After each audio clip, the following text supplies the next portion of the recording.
Welcome to Spread the Word! The Christmas edition. Cue the bells. Hear those bells ring-a-ling, ding, ding, ding-a-ling, ding. Ring-a-ling-a-ling, ding-dong, ding. So usually for December we do a book that we wanted to read throughout the year that we weren't able to spotlight throughout Spread the Word.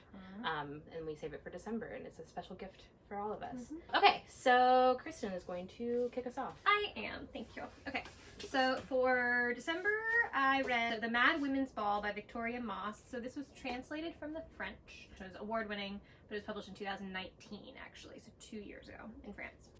So this takes place at the famed Salpêtrière.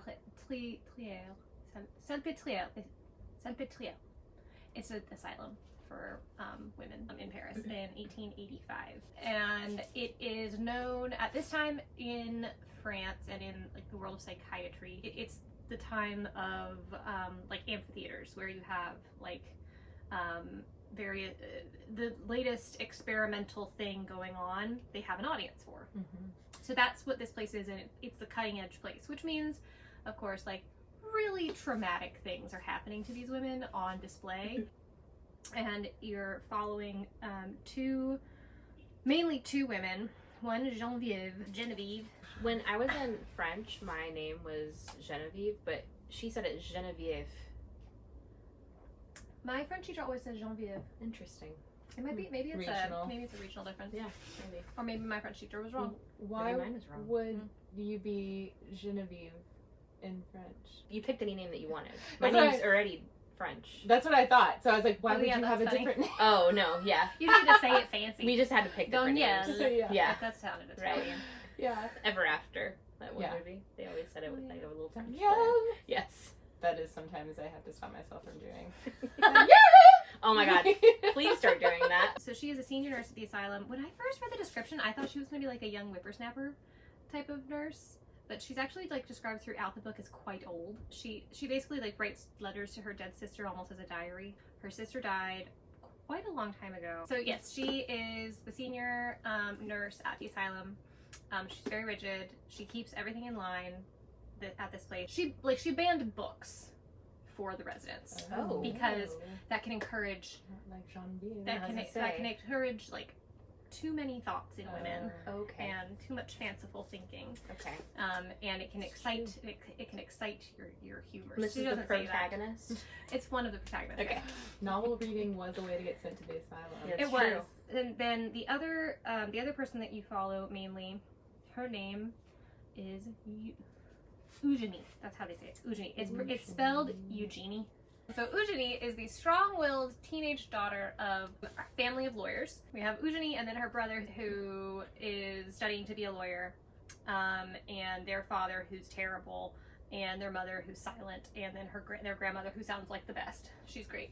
She's like all about Eugenie and is like the only person who sees her for who she is and doesn't constantly like send her to her room for having an opinion. So Eugenie wants to go out on her own. She wants to get an education. Her father is like, no, we're going to marry you off, and that'll be that.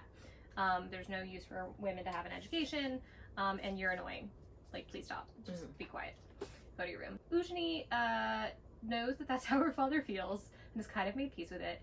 But then also, she's harboring a secret.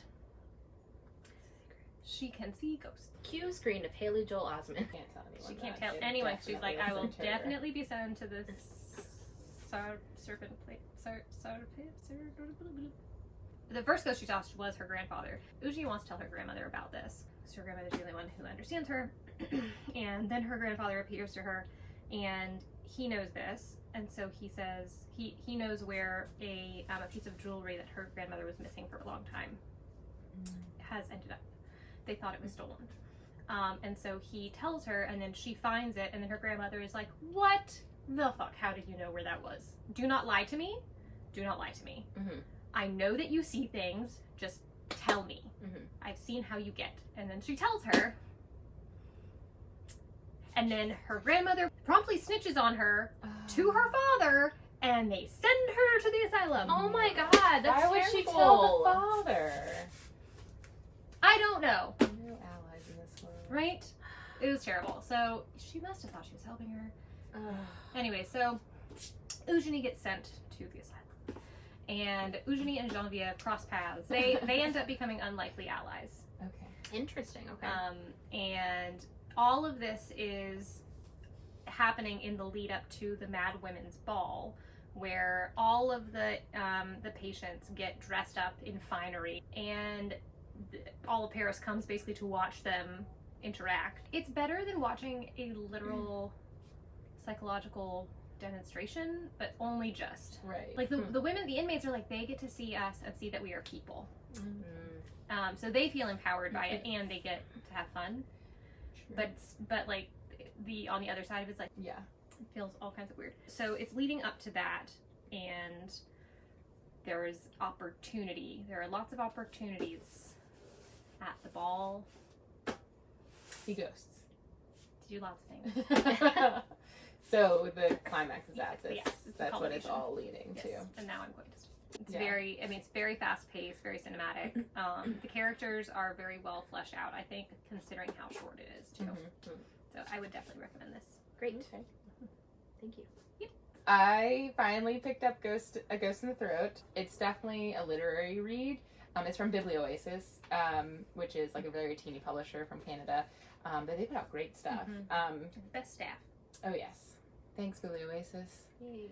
It's very literary and in the person's head, the narrator. And a little bit, I think, autofiction. But so the premise is this woman, she's a mother of 3 or 4, I can't remember, 4. I think it starts and she's like having her 3rd boy, and then it's also, I think you get a little bit of her 4th child's pregnancy. 3 boys. And a 4th as a girl. She is obsessed with this poem that's by an Irish poet from the 1700s named Evelyn Dove. So that whole poem, that's actually all in the back, with the Irish on one side and the English on the other, which is kind of cool. That is Yeah. interesting. So it's like a side-by-side. Anyone knows Gaelic, you can have a lovely journey. That's cool. You can go back and reference it. And then like the epigraphs of each chapter is as like a line or two from the poem. And I'd never heard of this poet, and I really want to like read more. I read a little bit about her when I was looking up how to pronounce her name. You don't know the name of the narrator. And she breaks the fourth wall a little bit, so it seems like maybe she's like writing this idea. She's researching Evelyn Dove for no apparent reason. This is one thing someone says to her when they like come to her house, like a nurse coming to check up on her and her child. She's like, are you doing a class or something? And she's like, no. And then the lady's like, so why are you doing it? And she's like, haunted by that question. Oh gosh. But that's where the title comes from, The Ghost in the Throat, is like she feels like Evelyn's voice like speaking kind of out of her. It feels caught in there. I think a little bit like, even though the poet's from the 1700s, she is like speaking a lot of experience that still feels really true to this woman who's become obsessed with the poem. Yeah, I mean, like that is the book. I've been very captivated by it, and I know, like, I have really struggled finding books that I liked this year. Yes. It's been a really off year for me.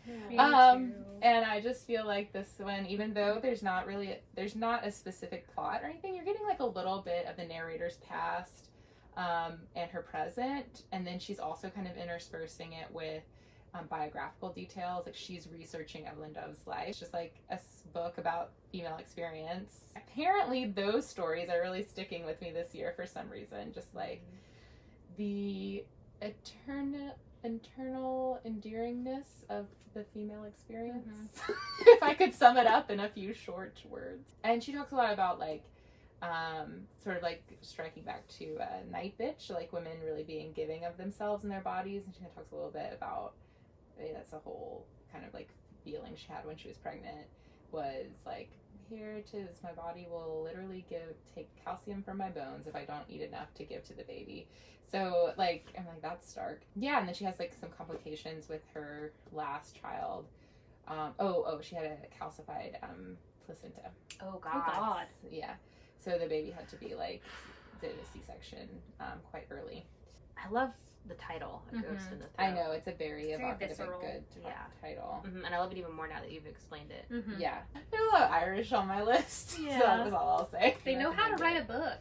They It's true. do. And poetry. good literary tradition there. It's true. Indeed.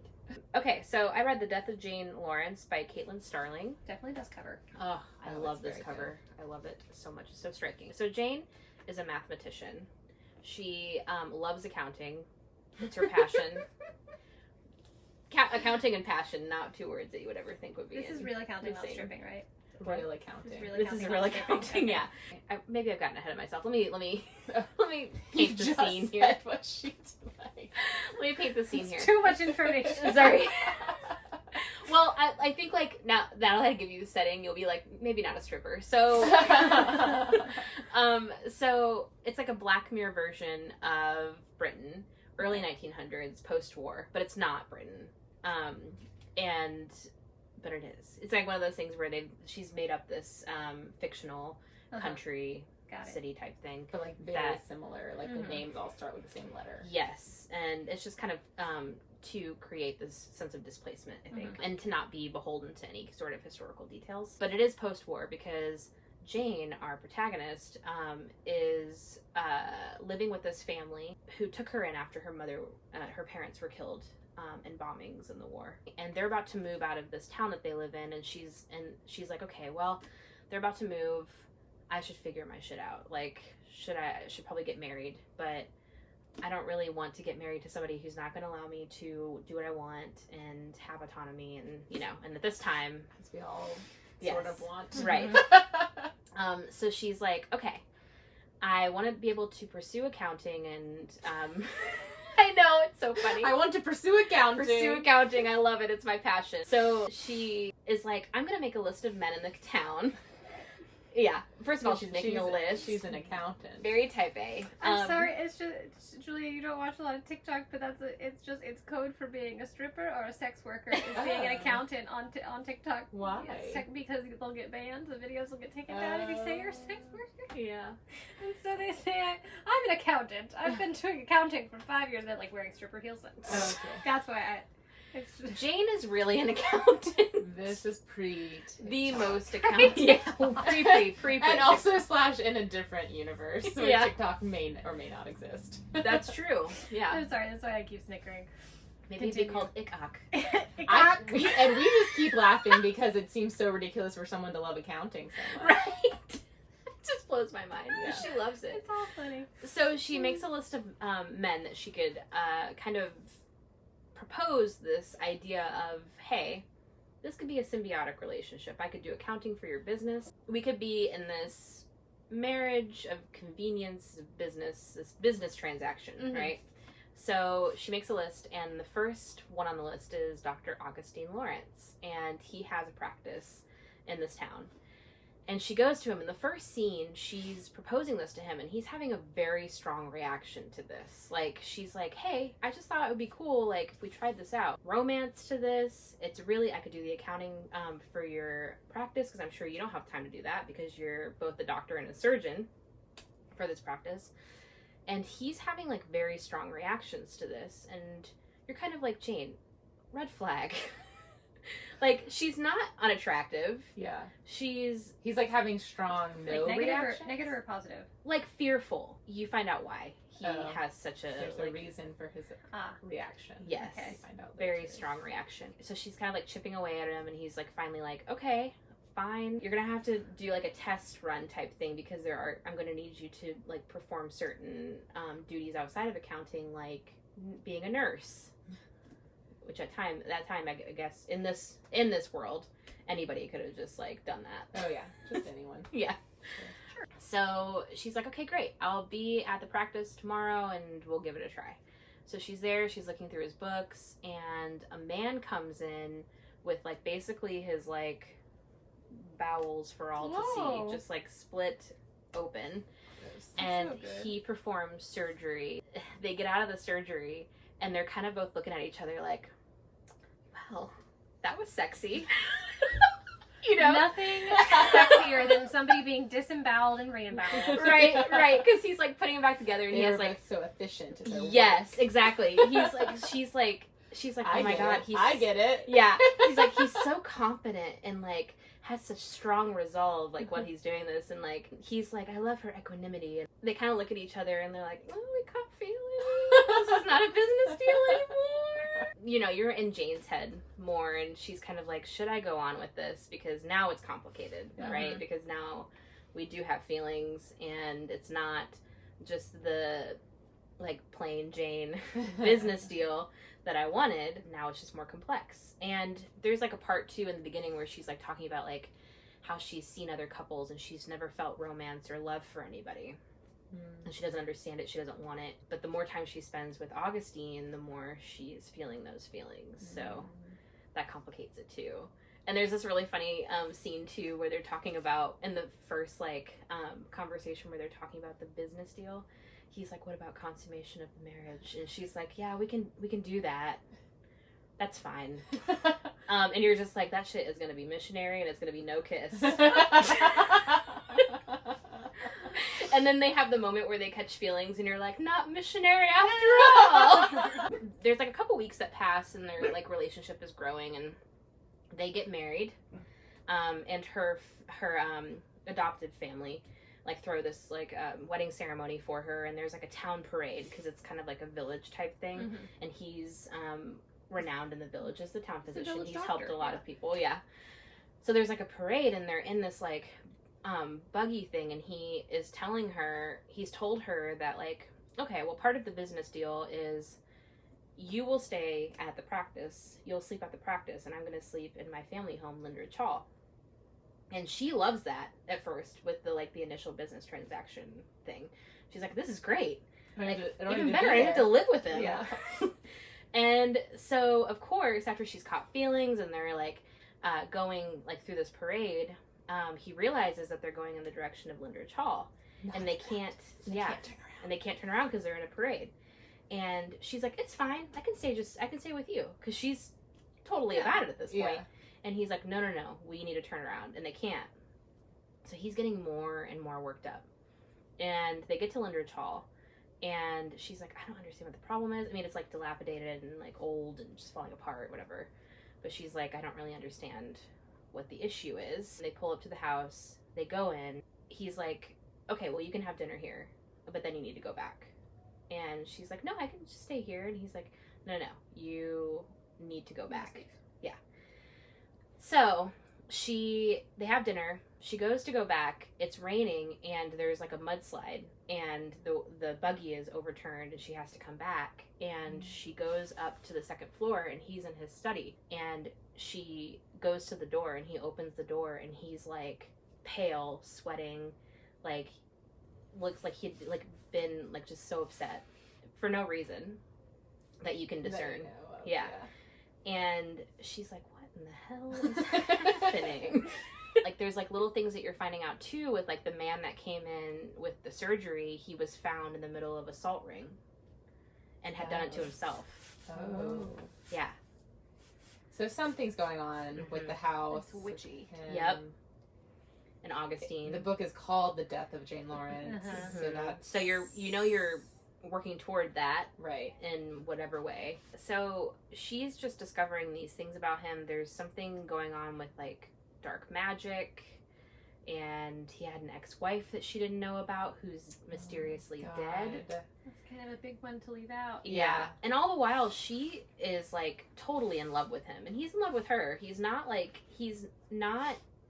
a bad man, but he has some issues. In the end, Jane is going to have to save him. So yeah, from the house and all of his past secrets. Yeah, it's very good. Jane is a force, and there is some like witchy stuff in it, and a lot of witchy stuff. I don't know why I say so. A lot. It's pretty much all witchy stuff. It's all witchy stuff. Yeah.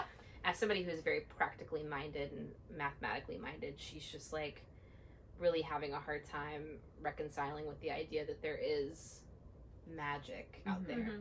So she kind of has to like, as she's learning more about it, she's kind of looking at it through mathematical and scientific terms of like matter shifting and things like that. She's trying to be able to manipulate it in the way that she would know how. So yeah. So it's great. It's really good. I love it a lot. Merry Christmas. Merry Christmas. Happy holidays. And Happy New Year. Mm-hmm. Yay. Whatever you celebrate it with family and friends and pups. Let's make no predictions about what's going to happen in 2022. Yeah. It's anyone's ball game. Yeah. Up in the air. Next year will happen. Yay. The one guarantee.